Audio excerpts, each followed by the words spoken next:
They say, has he invented about Allah a lie? Or is there in him madness? Rather, they who do not believe in the hereafter will be in the punishment and are in extreme error. Then, do they not look at what is before them and what is behind them of the heaven and earth? If we should will, we could cause the earth to swallow them, or could let fall upon them fragments from the sky. Indeed, in that is a sign for every servant turning back to Allah. Really, if you think about it, how very unsafe we are in this world. How weak we are. How can we protect ourselves? It's only Allah's mercy if we are safe. So never, even for a moment, should a person allow himself to deliberately sin and oppose Allah's commands. وَلَقَدْ آتَيْنَا دَاوُودَ مِنَّا فَضْلًا. And we certainly gave Dawood from us bounty, meaning special favor Allah gave to Dawood a.s., which was not given to others.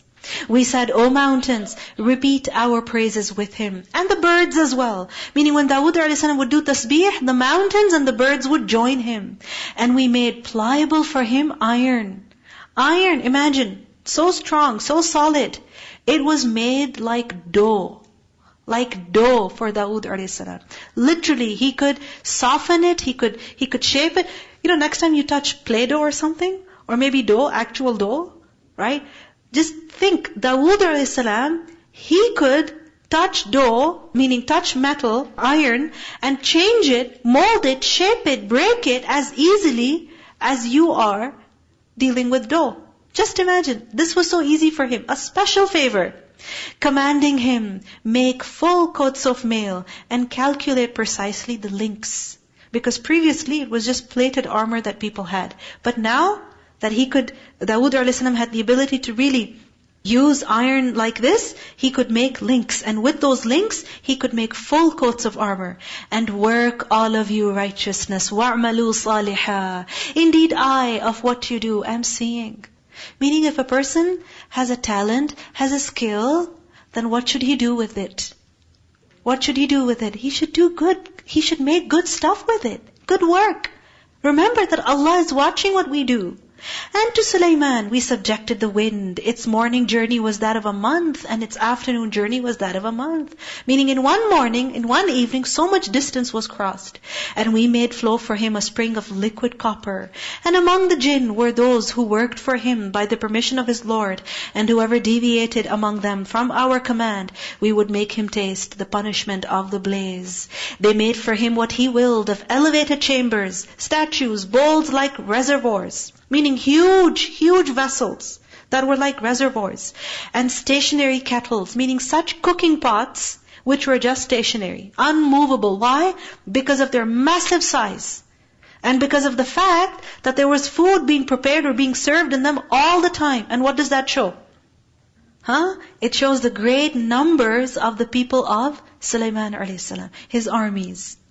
We said, "I'malu ala Dawood shukra." Work, O family of Dawood, in gratitude. And a few of my servants are grateful.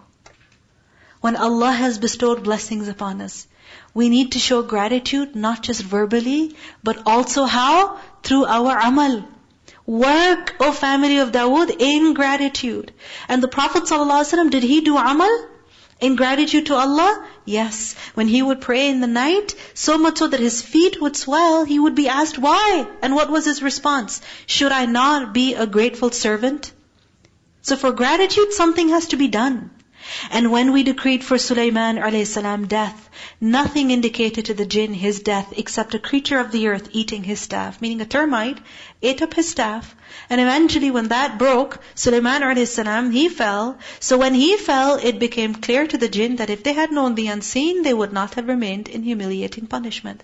Because the jinn were working all along, worried that, Sulaiman a.s. is watching. But Sulaiman a.s. was actually dead. He had passed away. And the jinn had no idea. Right? And they kept working. And eventually, when the death of Sulaiman a.s. was obvious, then they realized that, what do we know? Right? So what this shows to us is that the jinn do not know unseen. Alright? They don't have the knowledge of the unseen. So never be afraid of a jinn that, he knows what's going on. Right? Shaitan knows whatever is going on. No. And never ask a jinn either the news of the unseen.